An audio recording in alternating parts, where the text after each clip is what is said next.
بسم الله الرحمن الرحيم. السلام عليكم ورحمة الله وبركاته. إن الحمد لله نحمده ونستعينه ونستغفره ونعوذ بالله من شرور أنفسنا ومن سيئات أعمالنا. من يهده الله فلا مضل له ومن يضلل فلا هادي له. أشهد أن لا إله إلا الله وحده لا شريك له وأشهد أن محمدا عبده ورسوله صلى الله عليه وعلى آله وأصحابه ومن تبعهم بإحسان إلى يوم الدين. أما بعد. Kembali pada kajian kita di Ahad pagi ini akan melanjutkan pembahasan seputar syarat-syarat dijatuhkannya hukum kafir kepada al-mu'ayyan. Syarat-syarat dijatuhkannya hukum kafir kepada seseorang. Dan telah kita sebutkan bahwa penjelasan ulama dalam menetapkan syarat-syarat dijatuhkannya hukum kafir kepada seseorang akibat syirik akbar, akibat kekufuran, ini bukan dalam rangka untuk seseorang menggampang-gampangkan perkara takfir, terlalu mudah dalam mengkafirkan orang. Justru sebaliknya, yaitu agar perkara takfir ini membalas, agar perkara takfir ini yang ada di dalam Islam penerapannya itu sesuai dengan tuntunan. Karena kita telah mengetahui besarnya mafsadah, besarnya kerusakan yang ditimbulkan dari takfir yang asal-asalan. Nah, ini tentunya kita mengetahui bagaimana terjadinya kekacauan diakibatkan paham takfir, paham terlalu gampang mengkafirkan orang. Dan tidaklah terjadinya peledakan dan aksi terorisme itu melainkan disebabkan oleh karena akidah takfir yang serampangan. Maka oleh karena itu para ulama kita, mereka menjelaskan tentang quyud, tentang syarat-syarat ini, tentang kaidah-kaidah dalam penerapannya, yaitu dalam rangka agar dalam pelaksanaannya kaum muslimin terikat dengan syarat-syaratnya. Ya, mungkin antum juga pernah dengar bagaimana pernah ada pembantu rumah tangga yang belum lama kerja kemudian dia merampok harta majikannya. Kemudian selidik ternyata dia adalah kelompok orang-orang MI. Orang-orang MI yang mengkafirkan kaum muslimin, mengkafirkan pemerintah, mengkafirkan kaum muslimin. Penyakitnya dalam perkara takfir. Mungkin antum juga pernah dengar tentang orang-orang yang kalau kita sholat di masjidnya kemudian kita keluar, kemudian tempat sholat kita diapain? Dipel. Ya? Kenapa? Karena kita dianggap najis. Apa alasannya? Karena Al-Quran bilang orang kafir itu najis, berarti kita dikafirkan. Ya, sehingga mereka mengkafirkan orang-orang di luar kelompoknya. Ini orang-orang LBII. Ya, orang-orang Islam Jamaah. Jadi ada pemahaman takfir itu, baik dalam versi kelompok atau perorangan. Akan jadi perlu kita ingat, ketika kita membantah paham takfir juga jangan sampai kita kebablasan. Seperti apa kebablasannya? Seolah-olah Allah tidak mengkafirkan orang-orang kafir. Seolah-olah Allah Azza wa Jalla tidak menjelaskan kafirnya orang-orang musyrikin, kafirnya orang-orang Yahud, kafirnya orang-orang Nasara, kafirnya pelaku syirik akbar. Jadi ada takfir, kan, tapi harus sesuai syaratnya, sesuai dengan ketentuannya. Nah, ini yang dibahas oleh para ulama kita rahimahumullah. Dan al-jahl, kejahilan dalam perkara ini, ya, ini bisa menjadi mafsadat, bisa menjadi kerusakan, dan bisa mengundang bencana. Ya, kita lihat bagaimana anak-anak muda yang direkrut untuk menjadi pengantin. Kemudian mereka mau setelah dicekoki, hingga akhirnya mereka menjadi apa? Menjadi suicide bomber. Menjadi pelaku bom bunuh diri. Sehingga terjadi peledakan di Marriott. Ya, terjadi peledakan di Bali, ya, bom Bali 1, bom Bali 2. Itu diakibatkan oleh karena apa? Karena jahil dalam perkara akidah. Karena awam dalam perkara akidah, dicekoki. Oh iya ya, pemerintah kita kafir ya, berarti boleh kita ngebom. Boleh kita sembarangan membunuh. Biarin aja mereka kaum muslim ikut terbunuh, kan mereka juga orang kafir, katanya. Benar. Dan ini terjadi ayyuhal hadirun yang dimuliakan Allah Azza wa Jalla.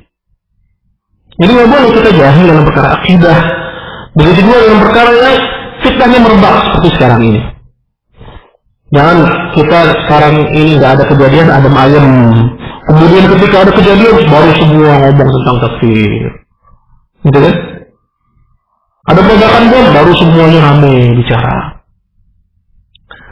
Biasanya seperti itu, tapi ya pendidikan tentang akidah ini harusnya menjadi perkara yang sifatnya kontinu, terus menerus, ya, sehingga kaum muslimin teredukasi tanpa henti, ya,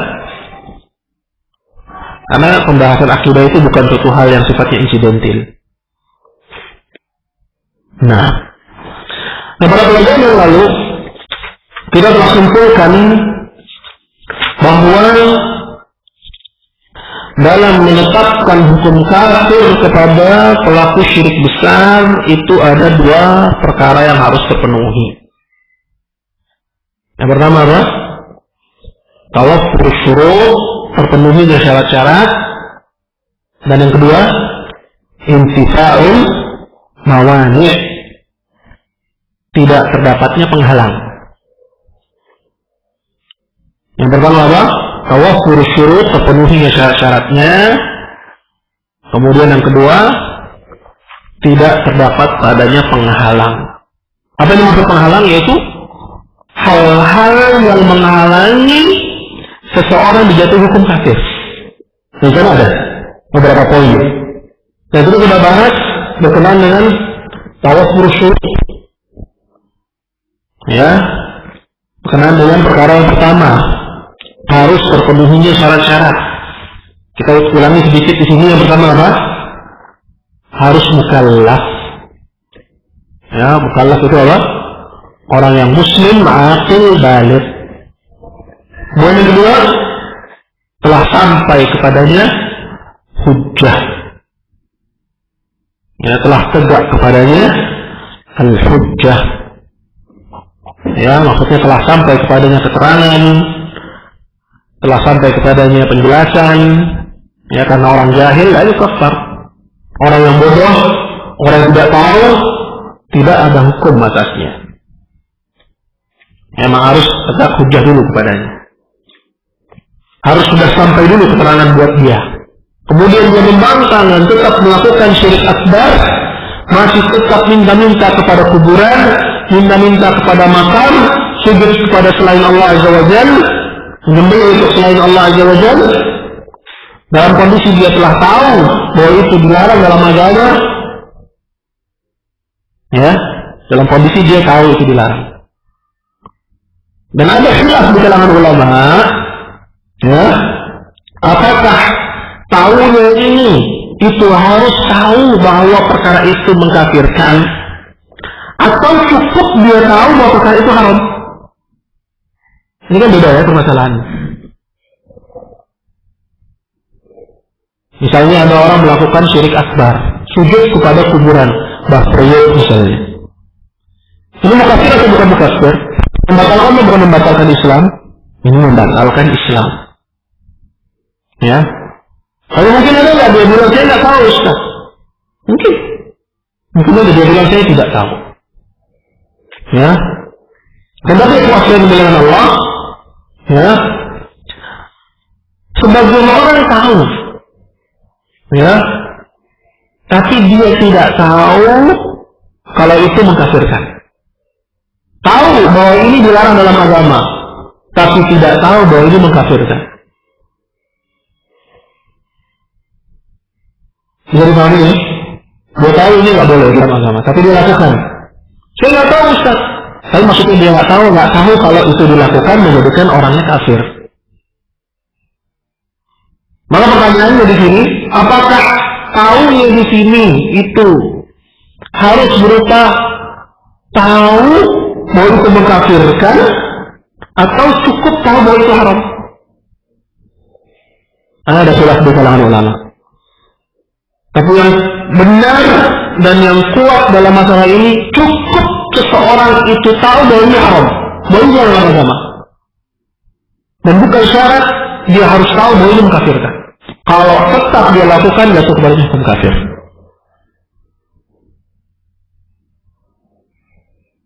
Ini ada pembahasan seperti ini di kalangan ulama kita rahimahullah. Ya. Apalagi kalau kita tengok kepada perkara yang saya sebutkan dan saya contohkan tadi, ya, seperti misalnya sujud kepada selain Allah, bernazar untuk selain Allah, ini termasuk dari perkara-perkara besar.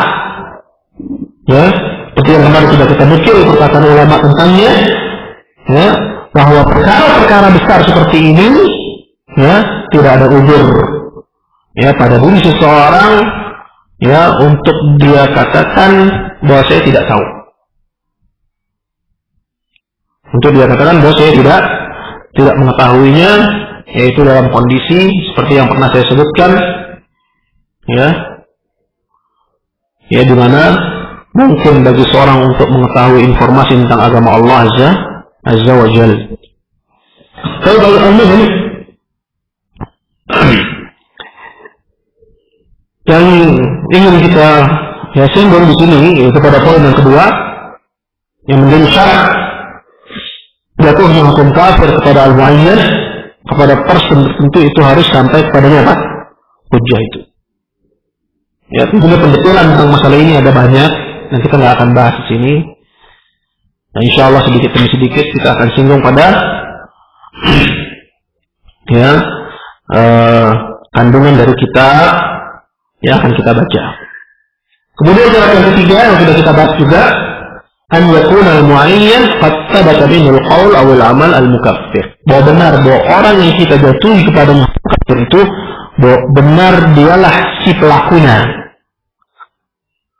Benar bahwa dialah si pelakunya. Dan benar bahwa amalan yang dia lakukan itu benar membatalkan. Benar membatalkan. Yes. Membatalkan Islam. Ya. Tapi kalau misalnya amalan yang dia lakukan itu tidak membatalkan Islam, ya nggak boleh kita kafirkan. Kita tetap kita terapkan kepadanya hukum sesuai masalah. Contoh seperti misalnya, ya, seseorang yang meninggalkan sholat karena malas. Ada khilaf, meskipun dalam masalah ada khilaf di kalangan ulama. Ya, jumhur mengatakan orang itu fasik, tidak batal Islamnya. Maka kita jatuhkan kepadanya hukum bahwa dia adalah pelaku, ya, kefasikan. Atau seperti misalnya as-sariqah, mencuri. Ini juga perbuatan yang haram, dan kita jatuhkan kepadanya hukum bahwa dia melakukan perkara yang haram, dulu dijatuhkan kepadanya hukum sesuai dengan jenis perbuatannya. Ya.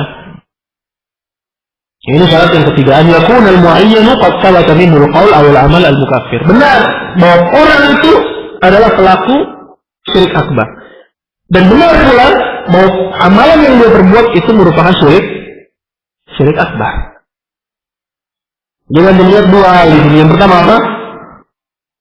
Informasi. Benar enggak yang melakukan si fulan?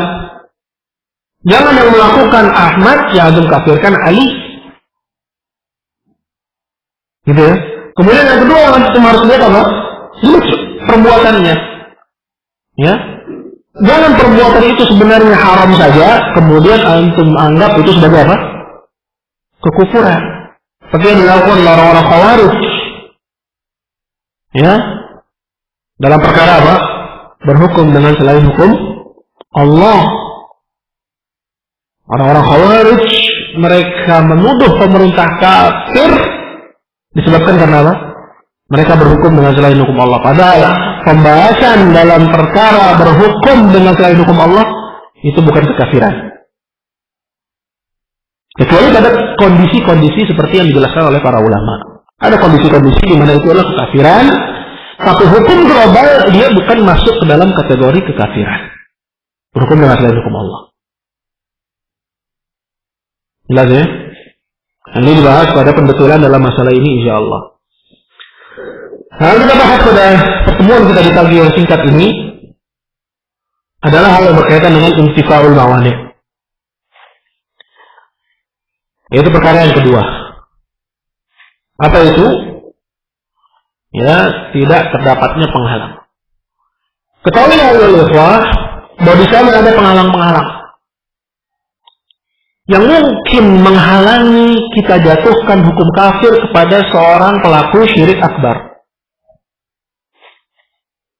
Ya, orang pergi ke kuburan, misalnya dia minta-minta kepada si penghuni kubur.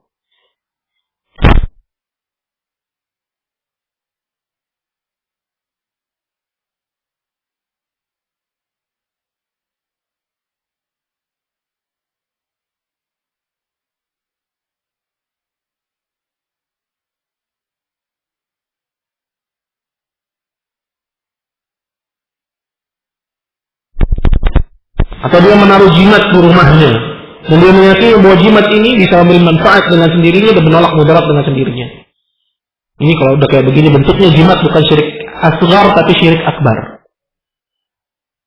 Ya, dia meyakini bahwa jimat itu yanfa' wa yadur dengan sendirinya, bisa memberi manfaat dengan sendirinya, bisa menolak mudarat dengan sendirinya. Tanpa andil Allah Azza wa Jalla sama sekali, ini pembatal Islam. Jelas? Atau dia mencaci Allah, mencaci Rasulullah Sallallahu Alaihi Wasallam, atau menuduh sahabat Rasulullah, mayoritasnya mereka orang-orang fasik. Ini kekufuran. Menuduh Aisyah berzina, ini kekufuran. Ya, menuduh Aisyah berzina sama saja menuduh Rasulullah beristrikan seorang penzina. Ya kan?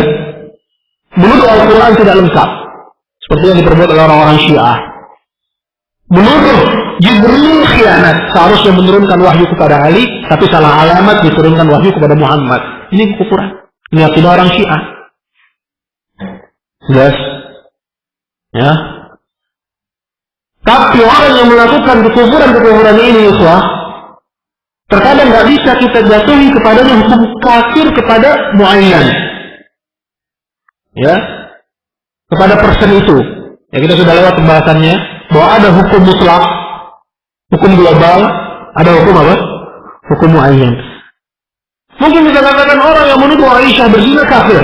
Tapi ketika kita lihat, si fulan menuduh Aisyah berzina, secara hukum global dia kafir.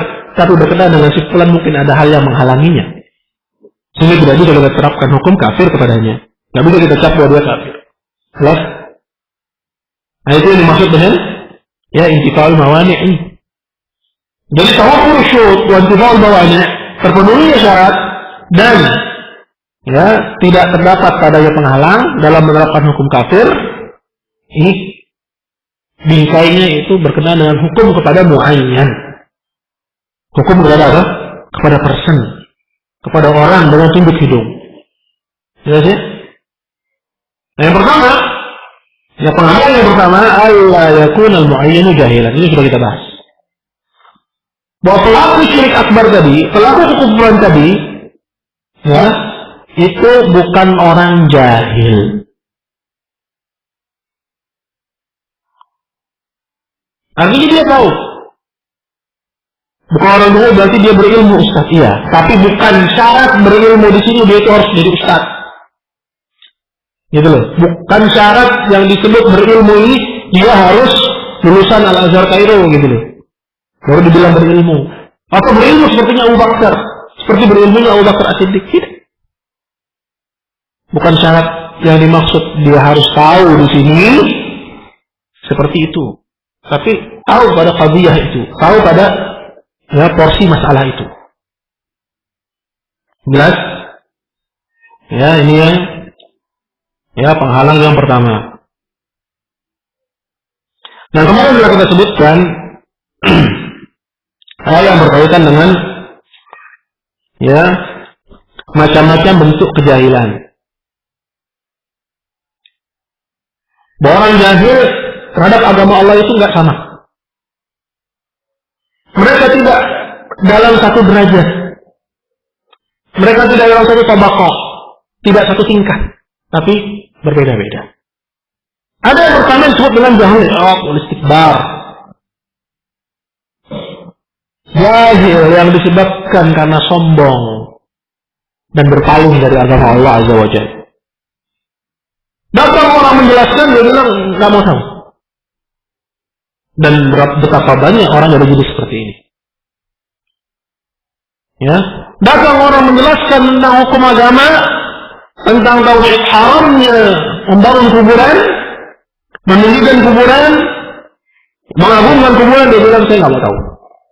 Dia jahil disebabkan i'radul istikbar, keberpalingan dan sombong terhadap kebenaran.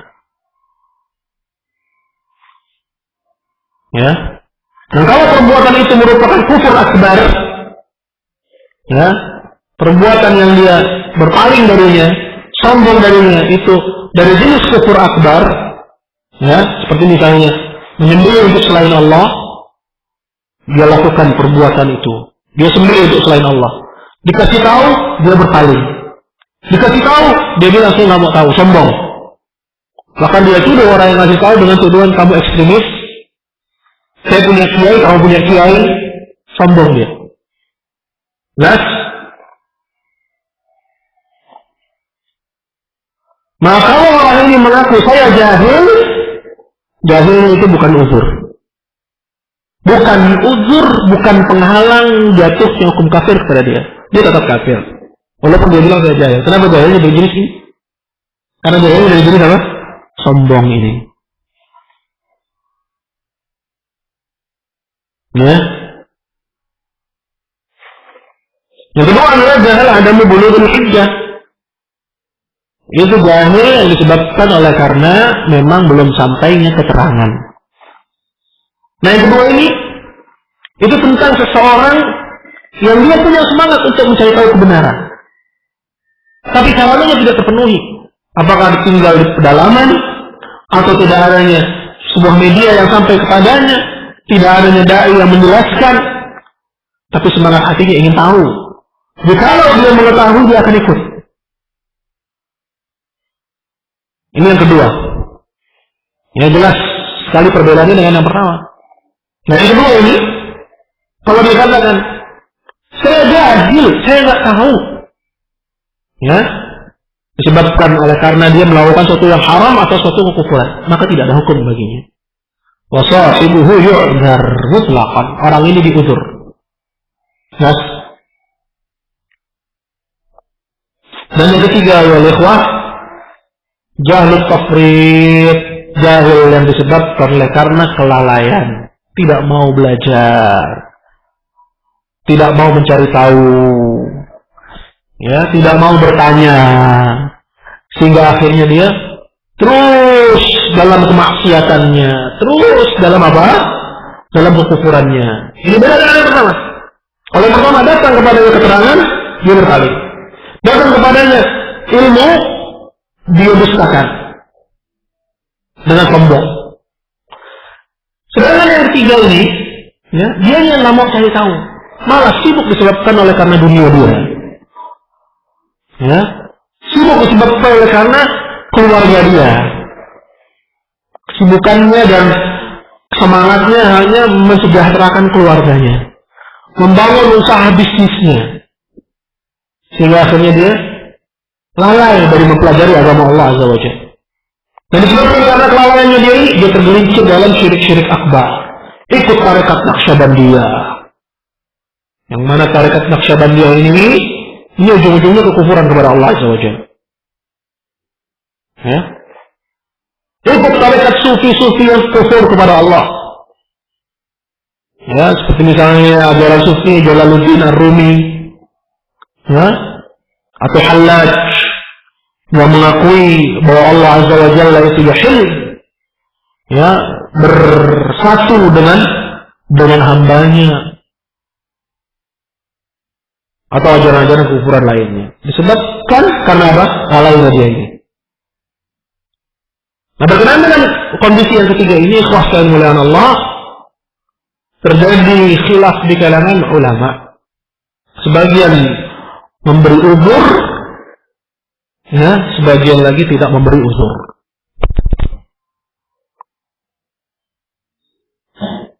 Dan yang dikuatkan di sini, Allahu a'lam adamu uzrihi, bahwa orang itu tidak ada uzur baginya. Disebabkan oleh kenapa? Kelalaiannya. Dan ini yang dikuatkan oleh para ulama al-muhaqqiqun rahimahumullah. Nah,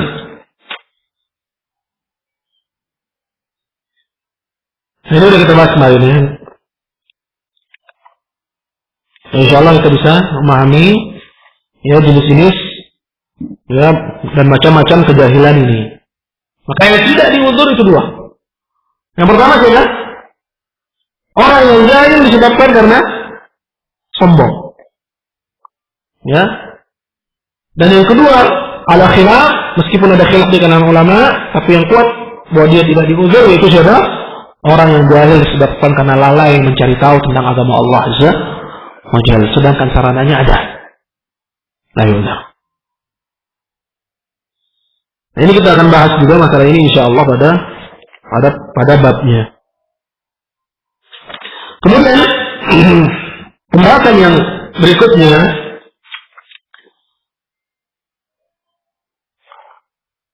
adalah perkara yang kedua, yaitu penghalang yang kedua.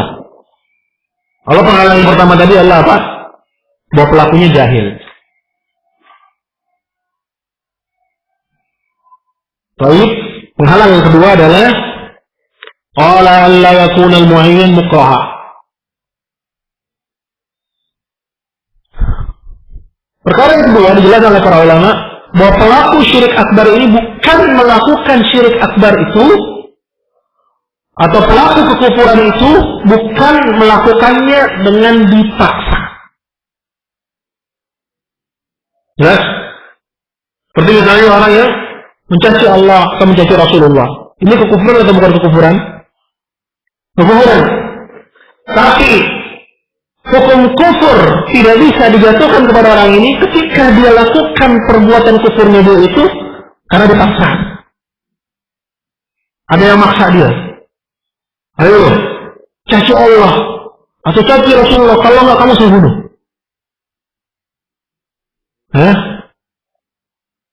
Kemudian karena dia tahu bahwa orang yang mengancam ini benar-benar akan merealisasikan ancamannya, maka dia pun mengikuti kemauan orang yang mengancam ini.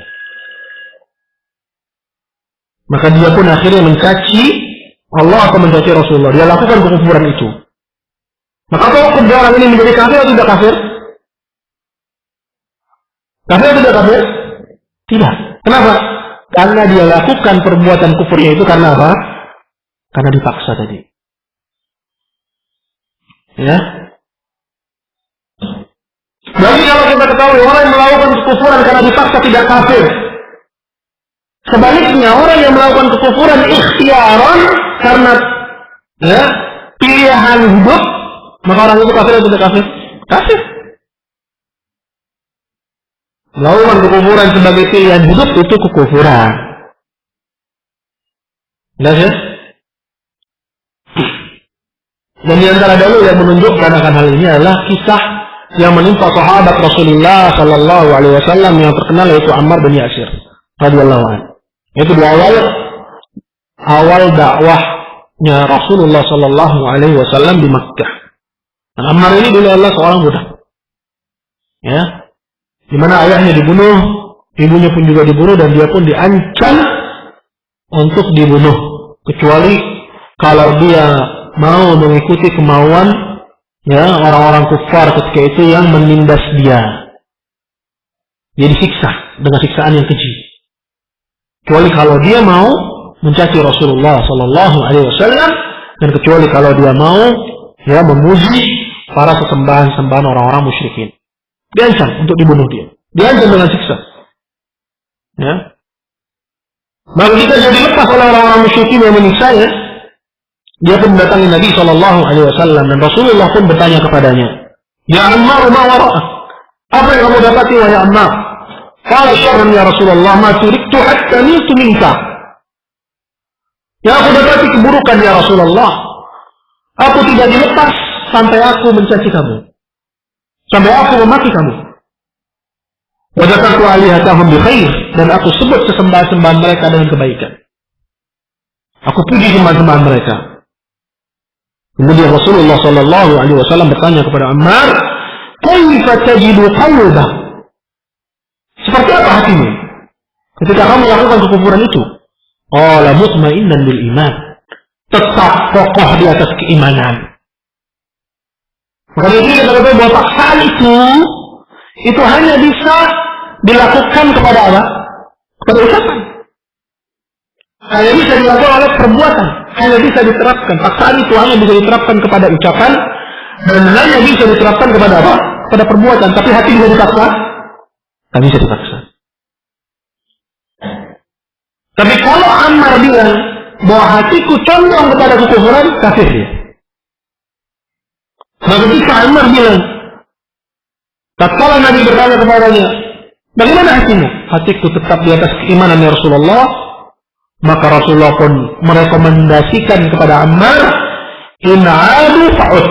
Kalau balik lagi dia menyiksamu, kembali lagi mereka menyiksamu, maka lakukan lagi apa yang mereka mau.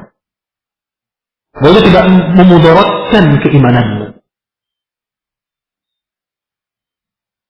Bahwa demikian ini tidak memudaratkan dan tidak mencederai keimananmu.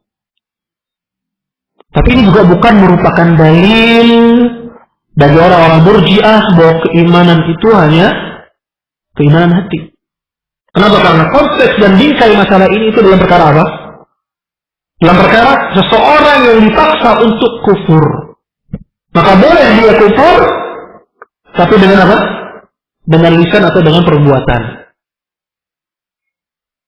Ya, karena mungkin saja ada orang berdalil dengan kisah ini dan mengatakan bahwa orang yang melawan kufuran dengan lisannya, orang yang melakukan kufuran dengan perbuatannya, dia tidak menjadi kafir. Ya, karena keimanan itu adalah keimanan hati. Dan ini bertentangan dan berseberangan dengan akidah Ahlussunnah, di mana Ahlussunnah mengatakan bahwa keimanan itu apa? Keimanan itu ucapan dengan lisan. Ucapan dengan lisan itu masuk ke dalam konsep iman. Kemudian juga apa? Wa'tiqadun bil janan, keyakinan dengan hati, itu konsep iman. Dan yang ketiga apa? Wa amalun bil jawarihi wal arkan, dan amalan dengan anggota badan. Artinya keimanan itu bukan hanya dengan keimanan hati saja seperti apa yang dipahami oleh orang-orang Al-Murji'ah. Jadi hanya ikhlaskan dengan Allah yang dalil. Maka ketika Ammar mengatakan bahwa hatiku tetap di atas keimanan ya Rasulullah, maka Rasulullah pun merekom kepadanya, merekom dia. Kalau mereka lagi menyiksamu ya Ammar dan memaksamu untuk mencaci aku, mencaci Allah, dan memaksamu untuk agar kamu memuji kesembahan mereka, maka lakukan seperti apa yang mereka lakukan, seperti apa yang mereka minta kepadamu. Bahwa itu tidak akan mencederaimu. Meskipun perbuatanmu itu perbuatan kufur, meskipun ucapanmu itu ucapan kufur, tapi kamu di sini lagi dipaksa, kurang lebih seperti itu.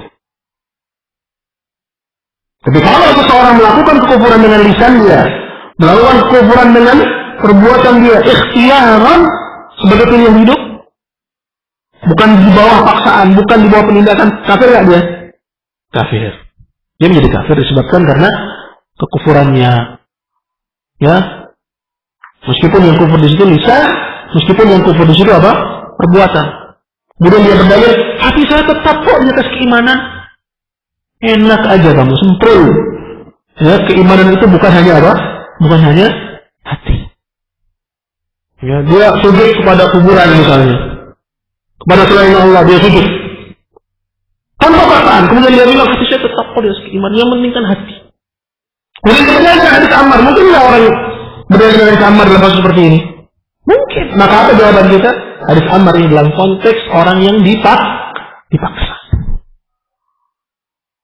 Itu dipahami seperti itu. Kemudian kata Ammar, mutmainnan bil iman ya Rasulullah, aku dapati hatiku tetap di atas keimanan ya Rasulullah. Maka Rasulullah mengatakan, kalau mereka kembali menyiksamu, maka penuhi permintaan mereka lagi. Di situ Allah Azza wa Jalla menurunkan firman-Nya dalam masalah ini. Ini merupakan kaidah. Ayat ini merupakan kaidah dalam perkara paksaan dalam kekufuran. Itu surat An-Nahl ayat 106. Ya, surat An-Nahl ayat 106.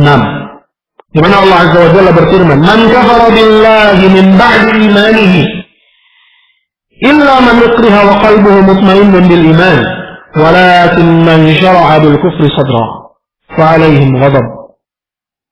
Kata Allah Azza wa Jalla, barang siapa yang kufur kepada Allah setelah keimanan dia, ya, apakah dengan ucapan, apakah dengan perbuatan, apakah dengan hati, ataukah dengan apa? Yang bisa nambahin. Kita pernah sebutkan ikhwah bahwa kekufuran itu ada 4. Bisa dengan ucapan, bisa dengan perbuatan, bisa dengan hati, bisa dengan apa? Keraguan. Maka bilang Allah, barang siapa yang kufur kepada Allah setelah keimanannya, ya, apakah dengan salah satu dari 4 hal ini? Ucapan, perbuatan, hati, atau dengan keraguan? Maka baginya murka Allah Azza wa Jalla. Fa'alaihim ghadab. Baginya murka dari Allah Azza wa Jalla. Illa, katanya kecuali kalau orang itu man ukriha wa qalbuhu mutmainnun bil iman. Dia dipaksa melakukan kekufuran, sedangkan hatinya tenang di atas keimanan. Berarti yang nggak bisa dipaksa untuk melakukan kekufuran itu apa? Hanya hati. Hati nggak bisa dipaksa. Ada yang kecualikan hati. Illa man ukriha, kecuali orang yang dipaksa, sedangkan hatinya tetap di atas keimanan. Adapun ucapan, tadi kita sudah sebutkan di depan, ada 4 ucapan, ada perbuatan, ada hati, ada keraguan. Berarti yang dipaksa itu hanya ucapan dan apa? Dan perbuatan.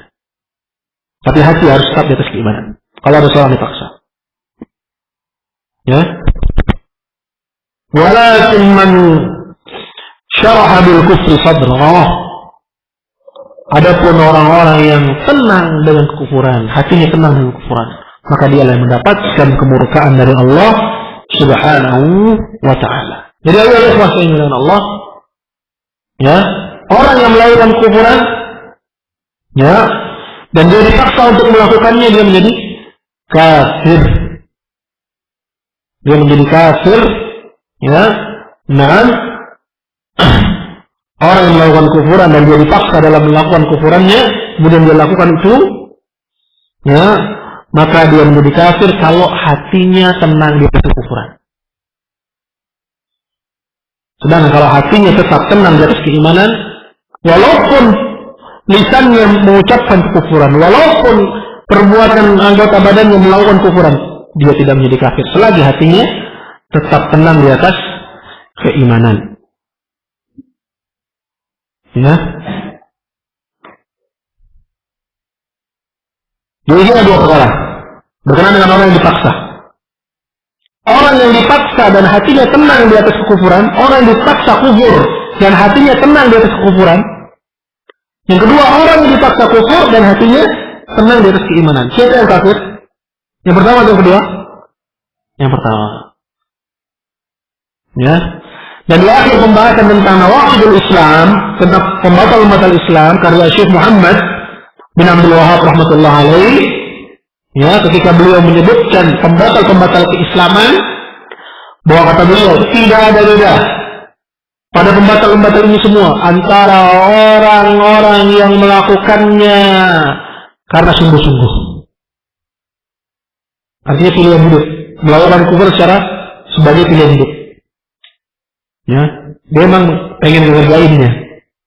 Ya, dengan orang yang melakukannya karena takut. Ya, dan orang yang melakukannya yang ketiga, ya, karena main-main. Ya, dan dengan ya orang yang melakukannya ya disebabkan tadi apa yang pertama? Sungguh-sungguh. Yang kedua main-main. Yang ketiga disebabkan karena takut. Ya. Bahwa orang-orang itu kafir, pelaku kekufuran itu semua, ada disebutkan ada 10. Pelaku kekufuran itu semuanya mereka kafir, walaupun landasannya ini karena sungguh-sungguh, kemudian kedua karena main-main, yang ketiga karena takut. Dan tidak ada yang selamat kecuali orang yang melakukannya karena mukrah, karena dipaksa. Ya.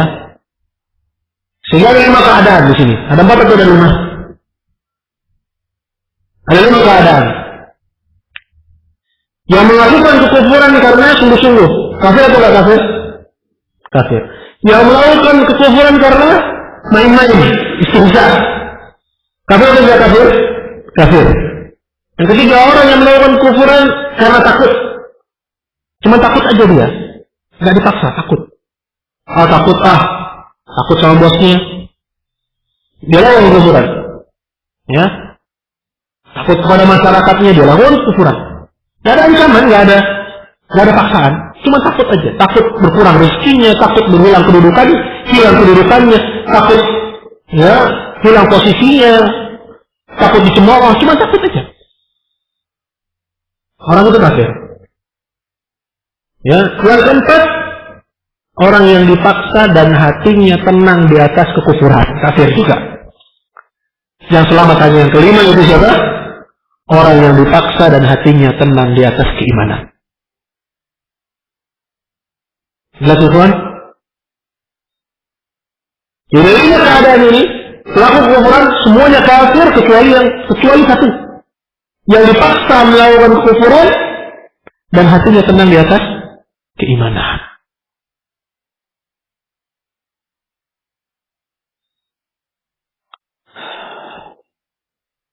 Melalui penjelasan dan uraian ini semua, ya, orang yang dipaksa itu adalah orang yang terpenuhi padanya kriteria. Baru dia masuk ke dalam kategori dipaksa. Sedikit-sedikit langsung, saya dipaksa, gitu kan? Padahal cuman diancam dikurangi gajinya. Kalau kamu nggak ikut perayaan kufur itu misalnya, atau seremoni kufur itu, kamu saya potong gajinya loh. Cuma ditakut-takuti. Kemudian dia ikut, kemudian dia bilang, saya dipaksa. Ya, ini namanya tidak punya prinsip. Tidak punya prinsip. Ya, hidup hanya karena ukurannya materi. Menurut kriteria itu yang pertama, bahwa paksaan itu bukan kepada akidah hati. Bukan kepada keyakinan hati. Ya, hal la yakun al-iqra' ala aqidatul qalb, karena keyakinan hati tidak bisa dipaksa. Karena keyakinan hati itu tidak bisa dipaksa, tidak ada paksaan pada akidah hati. Ya. Kemudian yang kedua, an yakun al-mukrih qadiran ala tahqiqi ma wa'ada bih. Bahwa yang memaksamu untuk kufur itu benar-benar dia memiliki kemampuan untuk mewujudkan apa yang dia ancamkan. Ya, kalau yang ngancam anak kecil, ayo, anak kecil gitu kan ngancam kita. Misalnya orang dewasa, ayo pergi sana ke Mbah Triok misalnya. Kami minta sana, awas lo, ancam lo. Misalnya gitu kan, anak kecil. Kemudian dia pergi, dia dipaksa, nggak bisa. Ya, kenapa? Karena yang memaksa harus pihak yang mampu mewujudkan. Apa yang dia ancam kan? Ya, seperti memang dia punya kekuatan, seperti memang dia punya sejarah yang kelam misalnya. Ya, tukang paksa gitu. Yang kedua, yang ketiga, an yakuna al-mukrah ajizan 'anil khalas. Yang ketiga, yang dipaksa nggak mampu untuk melarikan diri, menyelamatkan diri.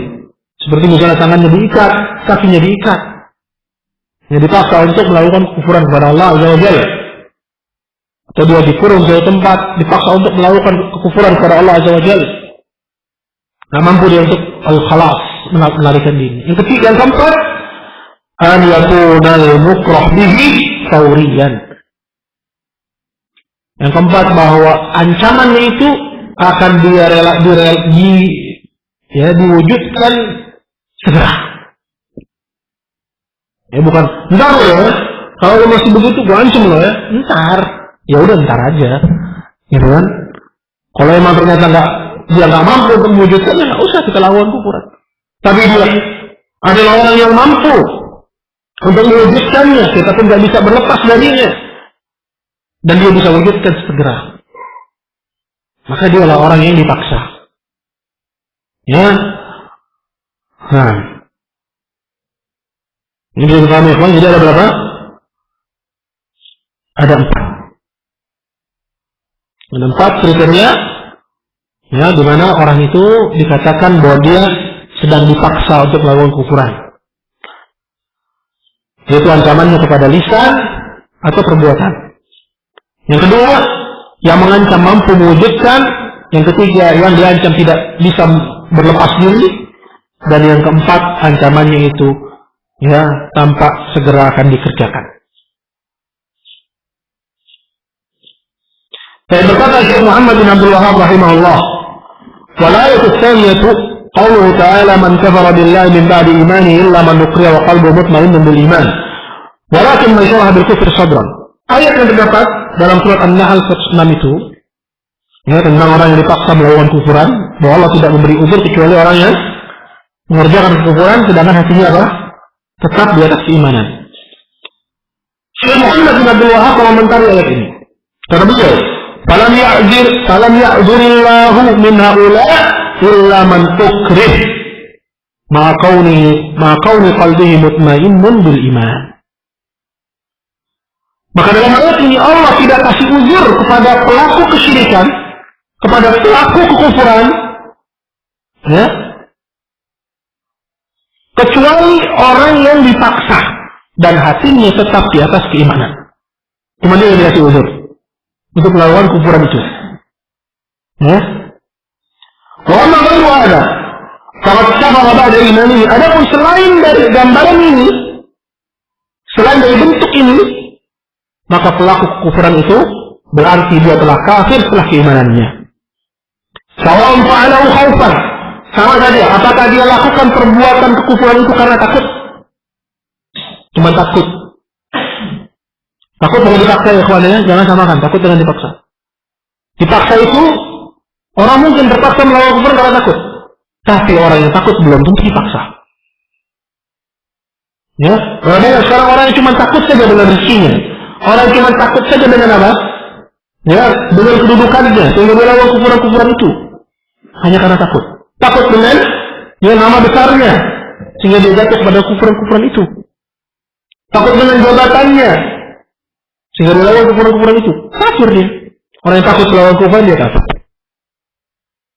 Jelas? Sawa'un fa'alahu khaufan aw mudaratan. Apakah dia lakukannya karena takut atau mudarah? Mudarah itu ya,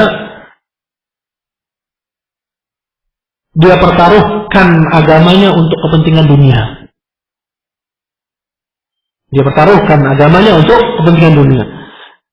Dia tinggalkan perkara agama dia untuk kepentingan ya, dunia dia. Itu mudarah. Ya. Berbasa-basi dalam perkara kekufuran. musyahatan di watanihi aw ahlihi aw ashiratihi.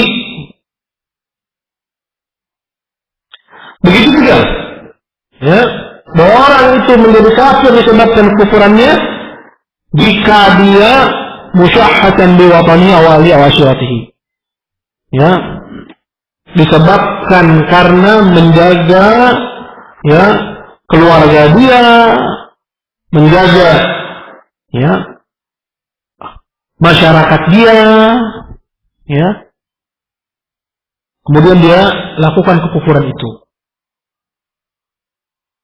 Ya, hanya disebabkan oleh karena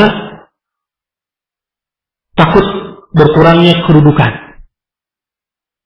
takut berkurangnya, ya, penghormatan. Nah,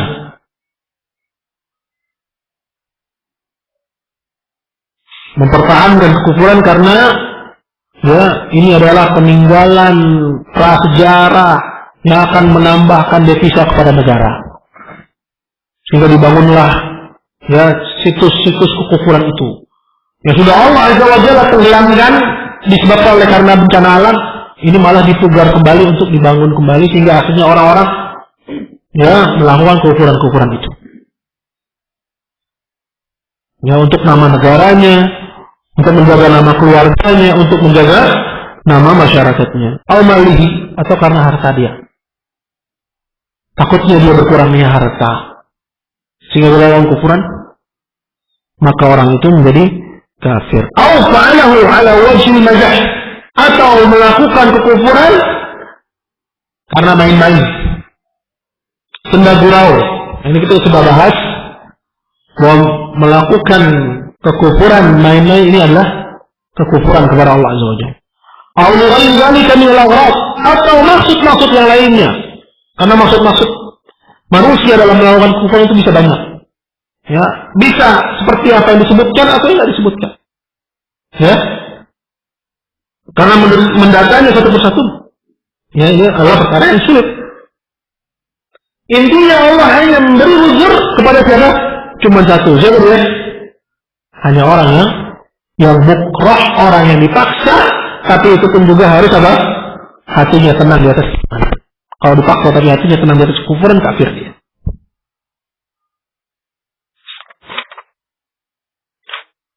Baik.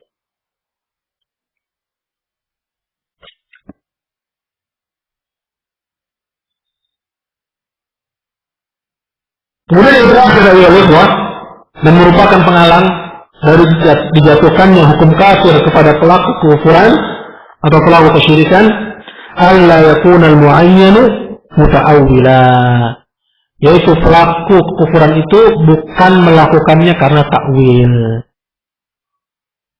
ya, karena takwil, ya, seperti misalnya, ya, kisah orang-orang yang mereka minum an-nabi, ya, disebabkan karena takwil, minum khamar yang diambil dari apa? Dari saripati buah anggur. Ya, mereka mentakwil bahwa hal itu halal. Maka tidak bisa diilzam, tidak bisa dipaksakan kepada orang yang mentakwil perkara ini kemudian dia dituduh telah mengharamkan yang atau telah menghalalkan apa yang Allah Subhanahu wa taala halalkan. Nah, ini pembahasan insyaallah kita bahas pada pertemuan yang akan datang. Intinya ada 3, ya, kita bisa sebutkan di sini berkenaan dengan, ya, ketentuan yang kedua yaitu intifa'ul mawani', tidak boleh terdapat padanya penghalang. Bahwa penghalang-penghalang itu yang pertama adalah apa? Ya, bahwa pelakunya bukan orang yang jahil atau pelakunya itu jahil. Ini penghalang yang pertama. Kemudian yang kedua, dari penghalang yang kedua, ya, pelakunya bukan orang yang dipaksa. Dan penghalang yang ketiga, bahwa pelakunya, ya, bukan orang yang mentakwil. Karena orang yang melakukan kufur karena takwil, ya, maka dia tidak dijatuhi padanya hukum kufur. Tapi sedikit saya garis bawahi di sini bahwa takwil itu bukan dalam perkara yang besar lagi.